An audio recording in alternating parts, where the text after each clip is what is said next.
Hello, everybody. This is Garvman RaptorL0rd podcast. We're going to be covering baseball, NFL, and a little bit of hockey today.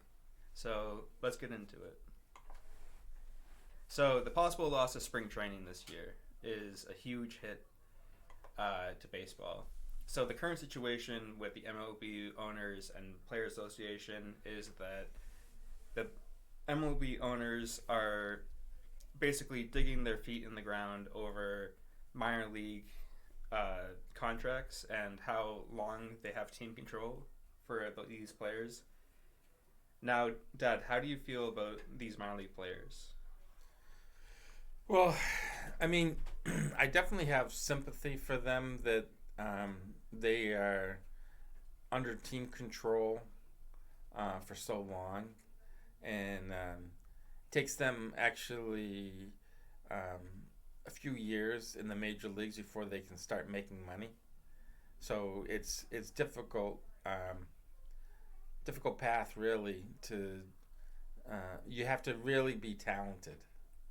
Yeah, the fact that as soon as you sign your contract after being drafted, you have 7 years before you can even be eligible for free agency, which is insane considering a lot of these players are being fast tracked into the major leagues on teams like Baltimore or uh, Detroit, and they're really bad teams, and they're just forcing these guys into the major leagues and basically getting under the salary cap by so much that it's become a problem.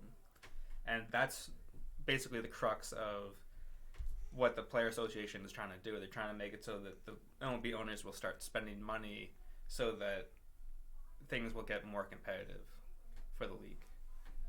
Well, I mean, I think that there is definitely an issue between the haves and the have-nots in MLB, Mm-hmm. and certain teams spend a lot of money, and then you've got these teams that just don't spend much money, and um, look, it seems like they don't really have a desire to be competitive.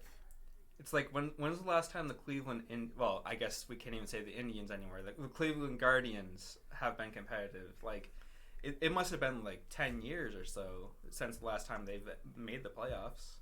Well, I think they've made the playoffs within the last 10 years, but I'm thinking more along the Orioles.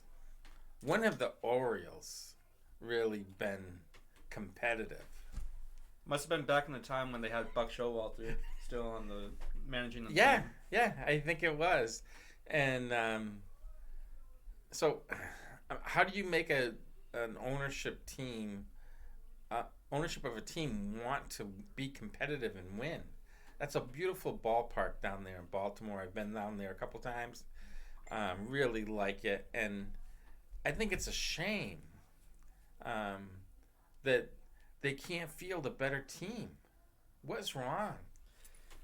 Also, like Pittsburgh Stadium is the most beautiful stadium I've ever seen, and that's incredible that they have such a bad team, and it's been bad for a long time as well.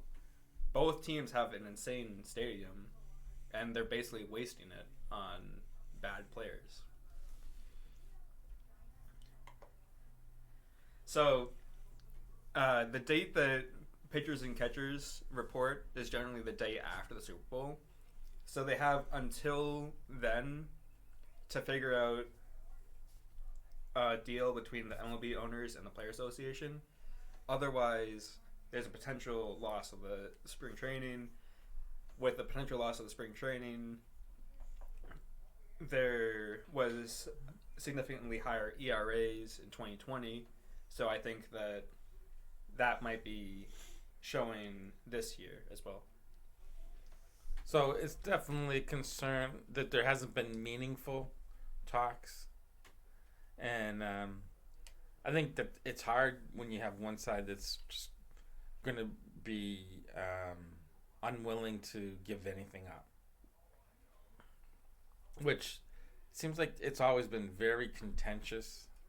The dealings between the players in the league, ownership. There was actually a year where the owners locked out the players during the playoffs, and that's insane. Like,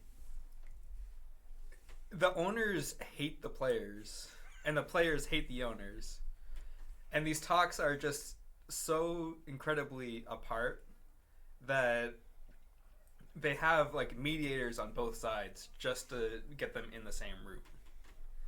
So hopefully, for the sake of baseball, and like it's a dying sport, obviously, not that many people are getting back into baseball compared to baseball, hockey, or the NFL, NBA.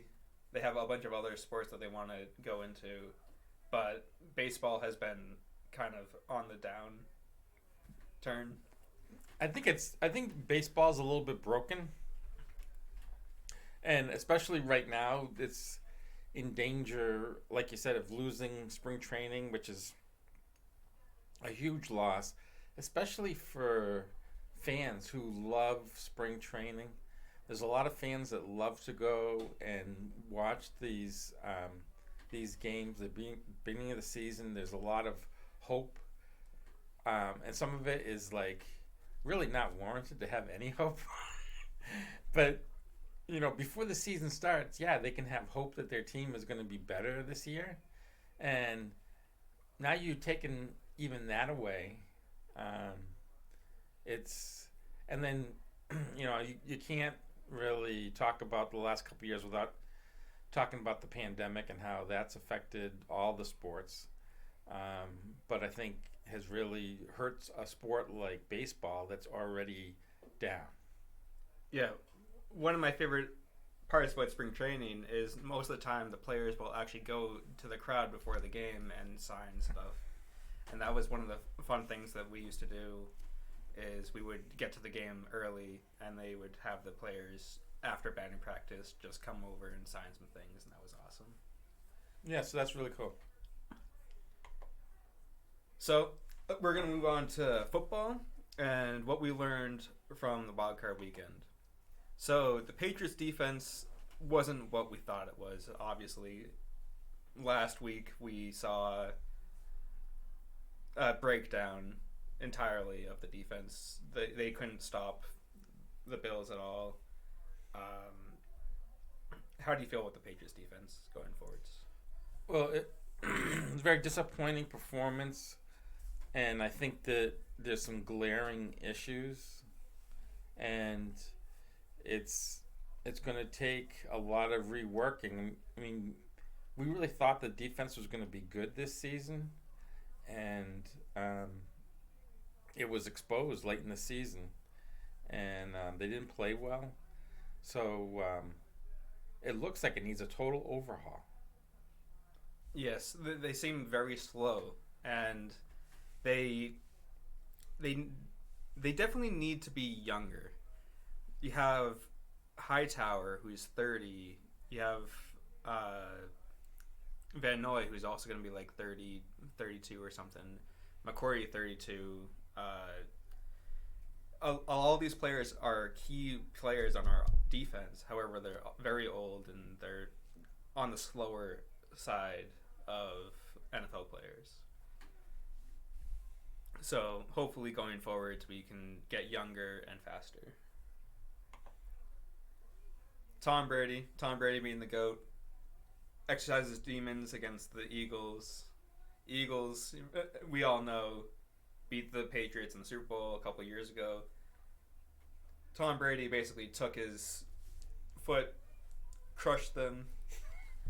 Easy peasy, lemon squeezy. Right, Dad? Yeah, I mean, the GOAT does what the GOAT wants to do normally. So I expect he's going to keep doing that, and perhaps even all the way to the Super Bowl. And there's rumors that if he does, the Bucks and Tom Brady win this Super Bowl, that he might retire. He might retire. Exactly. he Might is the key word there. He's definitely. I think he has another couple of years left in the tank. He probably can definitely go for another. I couple think of he years. could definitely go at least 2 more years because I don't see any drop off.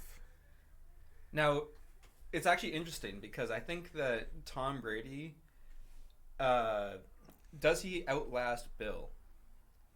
Because if he does, then that decision to not pay Tom Brady the money that he wanted will pretty much haunt the Patriots for quite some time.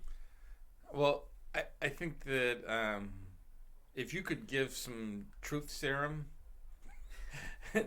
to Bill Belichick, and he'll tell us about anything. yeah, I think he might say that he made a mistake there. Yeah, for sure. How about them Cowboys? Man, this team sucks. Okay, like their history since I was born, which was 95, they've won in 95 and haven't won a division round since. They've lost in the division round, haven't advanced into the conference championship since 96, Dad. That's really, I think, so painful for their fans. Which, by the way, 93,000 of them at this last game. 93,000. Yeah, that's insane. And they haven't made it past the divisional round since '96. I mean, they're dedicated. I mean, Texans love football, but not the Texans. No, it's just it's years of just not good enough. Yeah. Whenever they do make it into the playoffs, they seem to just whittle and die in the wild card round. Or if they even make it to the division round, as I said, they don't advance past that. So that's incredible. Well, I mean, I always think that there's too much meddling by ownership with the Cowboys. Jerry Jones. And so even though Jerry wants to win so bad, the fact that he has to get involved, I think, hurts the team.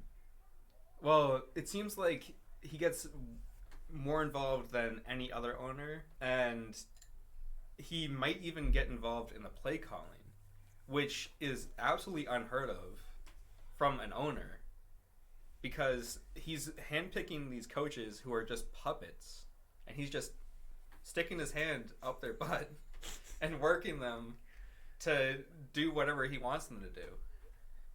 I feel bad for the fan base that they are kind of stuck in like this no man's land of football where they can't get out of their own way.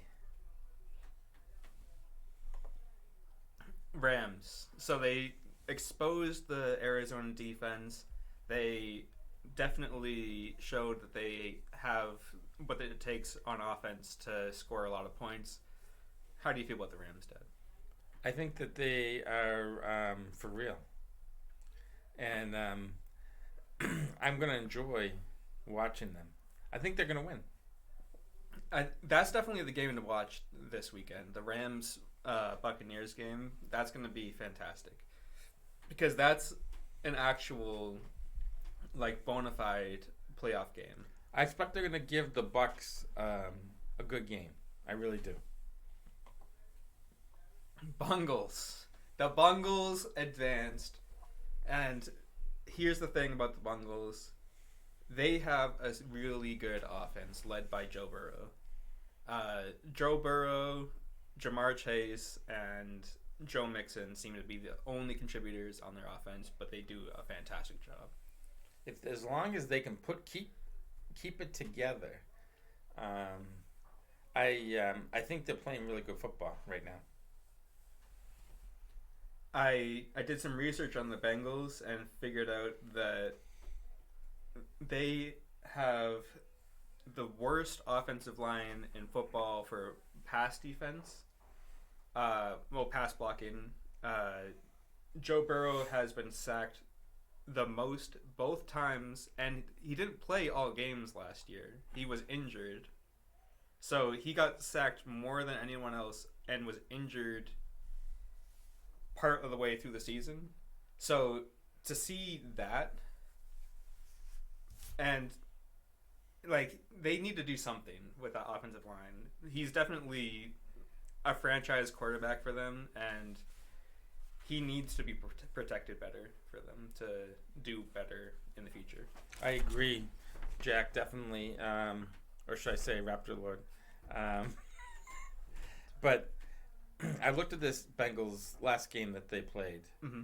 They won the turnover battle. They had a touchdown in their first drive. They had 2 long touchdown drives. However, in the second half, they settled for field goals. And they had 7 penalties on defense, which resulted in 4 first downs. So, sloppy play. Some sloppy play. But Burrow was good. 24 of 34, 2 touchdowns, no interceptions. His QB rating was 110.4. It's pretty damn good. So, they have to protect him. They have to protect him, for sure. If they can protect him, they can definitely beat the Titans.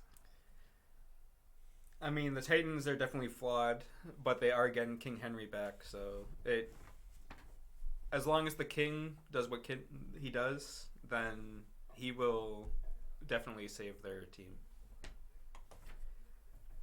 Mahomes. Okay, enough said about Mahomes, basically. He had 400 plus yards of passing against the Steelers. The Steelers were dead in the water as soon as they advanced into the playoffs. So to basically get, chainsawed by Mahomes was not the best way for Roethlisberger to end his career, but it is what it is. Yeah, I mean, Mahomes is a great quarterback, and he's got weapons. Their defense certainly is suspect, but they're clicking right now. Oh yeah, for sure.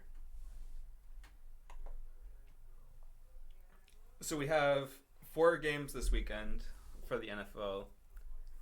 Bengals, Titans, 49ers, Packers, Rams, Buccaneers, as we said before, and Bills, Chiefs. So I'm going to be going through the games and see what you want for picks. So Bengals, Titans, I think I want the Titans in this game. Yeah, and I think that, I think you're right. If they can run the ball, they're getting Henry back. They certainly are the favorites, but I'd love to see the Bengals do it. And Burrow is a nice story, and I'd like to see them advance. The Titans they're one-dimensional, and I think if the Bengals can figure a way to shut down that running attack, that the Bengals will win this game. True. The Bengals have definitely a meme name of the Bungles because they've been awful throughout the years. However, if they do beat the Titans this weekend, I think they definitely will shed that nickname. So that's definitely something to look forward to if they do win. 49ers, Packers. So the Packers are definitely the favorite. They have Rodgers. They have the QB advantage. They have the offensive advantage. But the defense, I think that the 49ers have a very good defense. I do still have the Packers winning. What do you think, Dan? I think the Packers win this game. The 49ers are a bit one-dimensional like the Titans. They have a good running attack, but Jimmy G has not been good. So he really needs to play better for them to beat the Packers. And I just don't see it happening. I think Green Bay wins this game. I heard that the 49ers might actually be starting Trey Lance as well against the Packers, which is not exactly the best best way to come into the NFL. Well, he's played a couple of games here and there, but it's not the place or time to be just in the division round to bring out a rookie. Well, I mean, I don't think Jimmy G is actually the answer. I would say right now he's a backup quarterback. Ooh, that's interesting. I think that he is definitely a middling quarterback. A backup quarterback is probably more accurate. I don't think he's going to get that much money in the offseason if he decides to go anywhere. You got to be desperate for Jimmy G right now. I mean, at one time, Pats fans really thought Jimmy G was going to be the answer, but he just can't stay healthy. And even when he's healthy, he makes too many mistakes. He doesn't take care of the ball. And I'm not so sure he really works at his craft as hard as he should. Yeah, I feel like he has a quit mentality a little bit.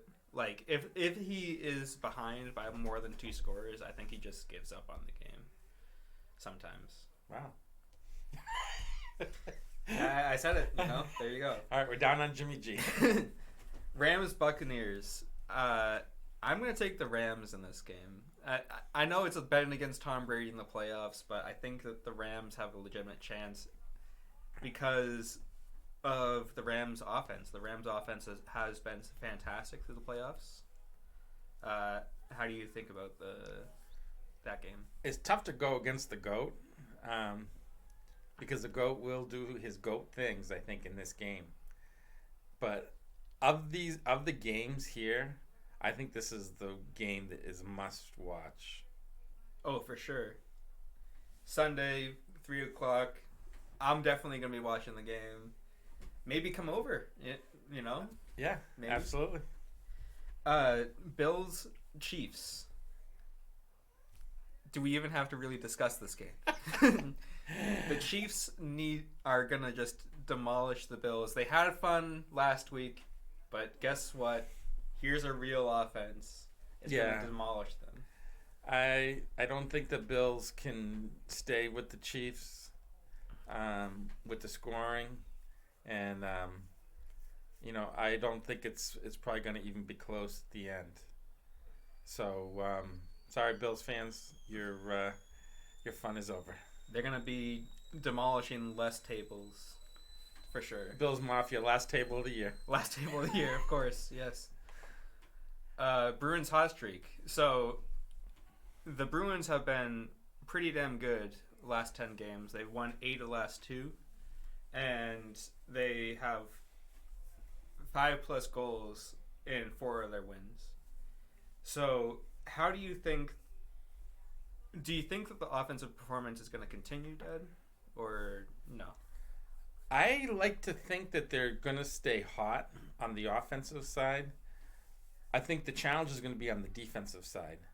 Can they stay good defensively? Because we have seen a game recently where there was a breakdown, big-time breakdown in defense. And they need to straighten out the back end. Mm-hmm. Because I think for the Bruins, their offense is built on their defense. They need the defense to be strong so that the offense can be strong. And if they can't be strong on defense, and I think on the last podcast we talked about it, I think that they do need to add a defenseman, a veteran to this team. I think they would definitely do better if they do get a defenseman before the end of the trade deadline, because then we could definitely shore up some of the issues that has been happening on the D-line.